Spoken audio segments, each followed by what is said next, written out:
नमस्कार, capital TV में आपका स्वागत है। भारत और कनाडा के बीच रिश्ते दिन ब दिन खराब होते जा रहे हैं। वो इसलिए क्योंकि नई नई जानकारियां आ रही हैं और जैसे जैसे जानकारियां आ रही हैं, भारत की सरकार, मोदी सरकार अपने स्टैंड को और भी टफ करते चली जा रही है। लगातार एक्शंस हो रहे हैं। जो खालिस्तानी, जो हिंदुस्तान के एम्बेसीज और हाई कमीशंस के बाहर जो धरना प्रदर्शन करने में जुटे हुए थे, उनको चिन्हित किया जा रहा है, उनकी प्रॉपर्टी सीज की जा रही है। ओसीआई और तमाम तरह की जो सुविधाएं हैं, पासपोर्ट वगैरह, सब उसके ऊपर प्रतिबंध लगाया जा रहा है। लेकिन इस बीच ये जानकारी मिली है कि ये जो कनाडा की तरफ से हिंदुस्तान को बदनाम करने की कोशिश की गई है, दरअसल सिर्फ कनाडा ही नहीं बल्कि इसमें और भी कई सारी शक्तियों का हाथ है। कॉन्स्पिरेसी हिंदुस्तान के खिलाफ, प्रधानमंत्री मोदी के खिलाफ रची गई है, जिस वजह से ये इतना बड़ा बवाल मच रहा है। और भारत की सरकार ये जानती है कि इस निज्जर की हत्या में हिंदुस्तान के किसी भी एजेंट का कोई हाथ नहीं है, कोई रोल नहीं है। कनाडा के अंदर जो कुछ हुआ वो एक गैंग वॉर है। इसलिए हिंदुस्तान ने यह फैसला कर लिया है कि इस बार चाहे अमेरिका हो, चाहे चीन हो, चाहे कनाडा हो, यूके हो, ऑस्ट्रेलिया हो, उसके सामने मोदी सरकार झुकने को तैयार नहीं है। तो हिंदुस्तान के खिलाफ कैसे ये साजिश रची गई है, ये जानने और समझने के लिए हमारे साथ मेजर एसपी सिन्हा साहब है। आपका बहुत बहुत स्वागत है। ये तो कॉन्स्पिरेसी एंगल बिल्कुल नया है। एकदम। देखो मनीष, ऐसा है, मैं कन्विंस्ड हूँ कि ये गोरी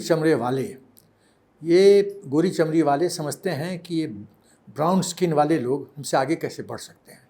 समस्या का जड़ ये है।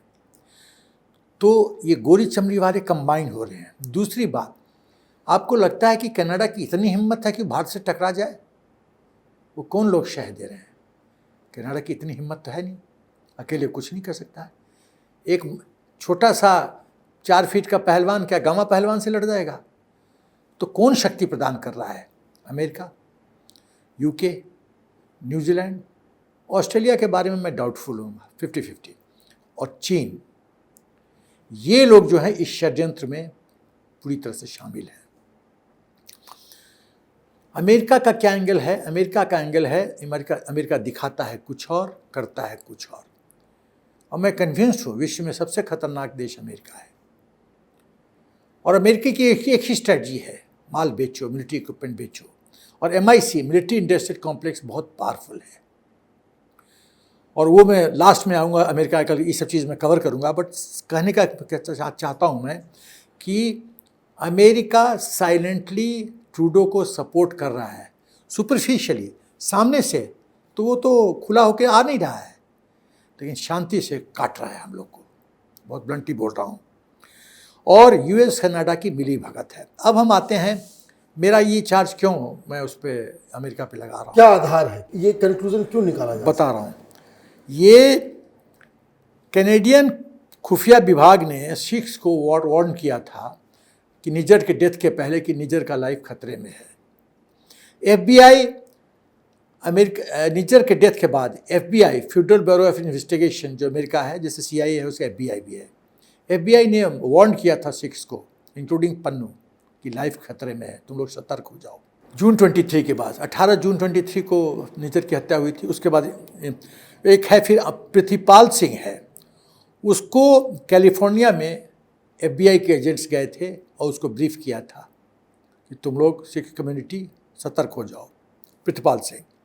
ब्रिटिश कोलंबिया गुरुद्वारा में एक प्रवक्ता है मोहिंदर सिंह, उसने खुद कहा है कि कनाडा के खुफिया के एजेंसी के लोग हमारे पास आए थे और चेतावनी दे के गए हैं कि आप लोग केयरफुल हो जाओ। 5 आई जो देश है, अमेरिका, कनाडा, न्यूजीलैंड, यूके और ऑस्ट्रेलिया, ये 5 आई जो हैं, 5 आँख, ये एक दूसरे से इंटेलिजेंस नोट्स शेयर करते हैं, एक्सचेंज करते हैं। और ये कुछ भी कह दें कि एक्सचेंज नहीं करते, ये झूठ है। तो जब इतना नोट्स एक्सचेंज करते हैं, तो जब इतने इनके FBI के एजेंट जाके बता रहे हैं, तो क्या एक लोग को पता नहीं है? FBI क्या है? तो गवर्नमेंट ऑर्गेनाइजेशन है। तो गवर्नमेंट ऑर्गेनाइजेशन कुछ हरकत कर रही है, तो क्या मिस्टर बाइडेन के कानों से, आंखों से दूर हो सकती है बात? अब मैं आता हूँ अमेरिका पे। अमेरिका जैसे मैंने कहा उसका पूरा स्ट्रेटजी है माल बेचो, मिलिट्री इक्विपमेंट बेचो, और उसने एक पैरेलल अल्टरनेटिव थ्रेट क्रिएट किया है भारतवर्ष के लिए कि या तो मिलिट्री इक्विपमेंट खरीदो या हमारा तमाशा देखो। तो arm twisting technique, pressure tactics ये डेवलप किया अमेरिका ने। उसके लिए क्या किया, CIA ने खड़ा किया है सिक्स फॉर जस्टिस और पन्नू को। मतलब आप ये कह रहे हैं कि पन्नू CIA एजेंट है? एकदम, पन्नू CIA और FBI एजेंट है। CIA उसको सपोर्ट करती है, फाइनेंशियली प्रोटेक्शन देती है, इंटेलिजेंस शेयरिंग करती है, बचाती है, कुछ इंफॉर्मेशन लीक करती है, सब करती है CIA। आप बताओ कि हमारे तिरंगा का फुटबॉल में लपेट के खेला जाता है और उसको दिखा जा रहा है कि खालिस्तानी पांव से मार रहे हैं। जो कनाडा और अमेरिका इस प्रजातंत्र की बात करते हैं और नेशनल, कनाडा का ट्रूडो नेशनल सॉवरेनिटी की बात करता है, हमारे तिरंगा का अपमान हो रहा है और आप गवर्नमेंट होके आप तमाशा देख रहे हो। इसका मतलब आप सपोर्ट कर रहे हो। आप यदि आतंकी आपके कंट्रोल में नहीं है, खालिस्तानी आर व्हाट, वो तो आतंकी है, तो खालिस्तानी आपके कंट्रोल में नहीं है, मतलब आप कनाइव कर रहे हो। अबेटमेंट ऑफ क्राइम है। अबेटमेंट ऑफ क्राइम उतना ही सीरियस है जितना क्राइम करने वाले का चार्ज होता है। तो मैं ये कहना चाहता हूं कि जैसे मैं उदाहरण देना चाहता हूं, जब जब पन्नू पंगा शुरू करता है भारतवर्ष के खिलाफ, उस समय आप देखोगे कहीं ना कहीं मिलिट्री इक्विपमेंट की खरीदारी की बात चल रही होती है, खिचड़ी गर्म होता है। उसी समय पन्नू स्टेज पे आता है दबाव की राजनीति के लिए। पहला उदाहरण S-400 जब हम खरीदना चाहते थे तो रूस से तो अमेरिका के क्या कहा, कैटसा में हम हिंदुस्तान पे बैन लगाएंगे, सैंक्शन लगाएंगे। हिंदुस्तान ने कहा हिम्मत है तो लगा के दिखाओ। जब आप चुनौती देते हो तो अगला डर जाता है, क्योंकि पता है ये तो बिग मार्केट है।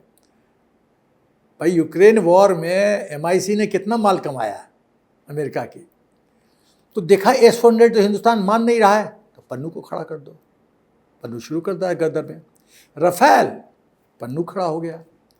रूस से भी हम ऑयल ले रहे थे, कितना आग लगा। यूरोपियन यूनियन भी बहुत कुछ उछलने लग गया था।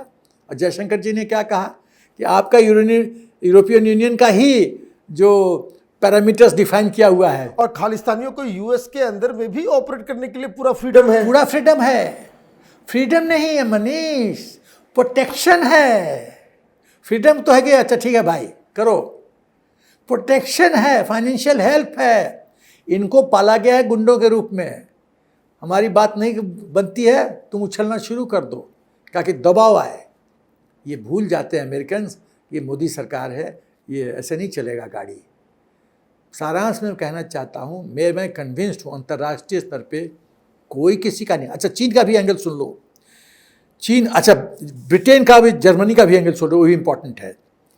ये सच है कि ब्रिटेन, लंदन जो है खालिस्तानियों का एपी सेंटर है और ब्रिटेन सपोर्ट देता रहा है। जब मोदी जी टफ हुए और सुनक साहब आए प्रधानमंत्री में, थोड़ा थोड़ा बदलाव आया, थोड़ा सा, क्योंकि सुनक वो चांसलर रह चुके हैं एक्सचेकर के, तो रोकड़ा का तो खेल समझते हैं, पैसा कितना इंपॉर्टेंट है, वो कहाँ जाता है, कहाँ जाता है। एक्सचेकर के चांसलर मतलब रह चुके हैं, ही नोज एवरीथिंग, कहाँ पाउंड जा रहा है सब जाता है, उनको पता है। तो उनको लगा कि भाई FTA नहीं हिंदुस्तान के साथ होगा तो हम तो बर्बाद हो जाएंगे। तो सुनक बोलते हैं FTA चाहिए, भारतवर्ष बोलता है खालिस्तानी हटाओ। ये ब्रिज ज्वाइन करना पड़ेगा तभी बात बनेगी। तीसरी बात, जर्मनी पे जान के ताज्जुब होगा कि जर्मनी खालिस्तानियों का एक बहुत महत्वपूर्ण सेंटर बन गया है। जर्मनी में जो जर्मन कंपनीज हैं वो हिंदुस्तान के इंजीनियर्स को बुलाते हैं, क्योंकि हमारे फैक्टर 1 में तो कोई कमी नहीं है ना, हिंदुस्तान में तो best, we are the best friends. तो हमारे कंपनी, जर्मन कंपनीज बुलाते हैं हमारे इंजीनियर्स को। वहाँ के लोकल, चाहे पॉलिटिशियंस हो, लोकल्स, वो समझते हैं ये भारतवासी आके हमारा नौकरी खा रहे हैं। चिड़, ईर्ष्या, भगाओ यहाँ से।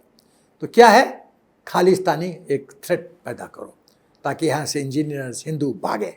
बहुत सारे नेता, खास करके पंजाब में राजनीति करने वाले लोग, वो जर्मनी बहुत जाते हैं। बहुत जाते हैं। तो जर्मनी ने क्या किया, खालिस्तान जिंदाबाद फोर्स KZF तैयार किया। दो व्यक्ति उसके इंपॉर्टेंट सेट हैं, गुरमीत सिंह बग्गा और भूपेंद्र सिंह भेंट। इन दोनों को खड़ा किया है जर्मनी ने। तो आप नेक्सस देखो, America, Canada, Britain, Germany, China, इतने लोग के साथ अकेले मोदी जी लड़ रहे हैं। ये सब साजिश कर रहे हैं, day in day out. George Soros $100 billion रखा है मोदी जी को हराने के लिए। कुछ हमारे यहाँ के लोग जाके पैसे खा के जाते हैं विदेश में, बोलते हैं मदद करो, पैसा दो, मोदी को हराओ। सवाल बड़ा, बहुत देश की स्थिति खराब है, इन द सेंस की थ्रेट बहुत ज़्यादा है, दुश्मन कई हैं। तो कौरवों की जो सेना है, इसको मेरा विश्वास है कि पांडव लोग हरा देंगे और राष्ट्र का शुभ होगा। आपका बहुत बहुत धन्यवाद। आपने डिटेल में बताया किस तरीके से अमेरिका का बहुत ही डूबियस रोल इस पूरे एपिसोड में रहा है। वैसे अमेरिका की तरफ से ये कहा गया कि एक बहुत सीरियस ब्रीच माना जाएगा कि अगर भारत ने निज्जर की हत्या करवाई, किसी दूसरे देश के अंदर घुस के इस तरह का ऑपरेशन किया, तो अमेरिका से ये पूछा जाना चाहिए, किस अधिकार के तहत तुमने ओसामा बिन लादेन को पाकिस्तान के अंदर मारा? किस अधिकार के तहत आपने अल जवाहिरी को अफगानिस्तान में मारा? उस समय इन देशों के सॉवरेनिटी और इन लोगों के अस्मिता के ऊपर आपका ध्यान नहीं गया।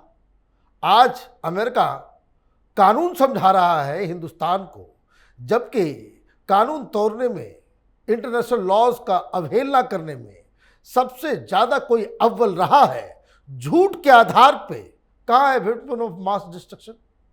इराक को आपने तबाह बर्बाद कर दिया। तो ये अमेरिका की तरफ से ये जो डुअलिटी, ये जो भद्दा एक नैरेटिव दिया जा रहा है, हिंदुस्तान की सरकार उसके सामने झुकने वाले नहीं है। आप देखते रहिए कैपिटल टीवी। हमारे वीडियोस को लाइक कीजिए, शेयर कीजिए और हमारे चैनल को सब्सक्राइब कीजिए। धन्यवाद।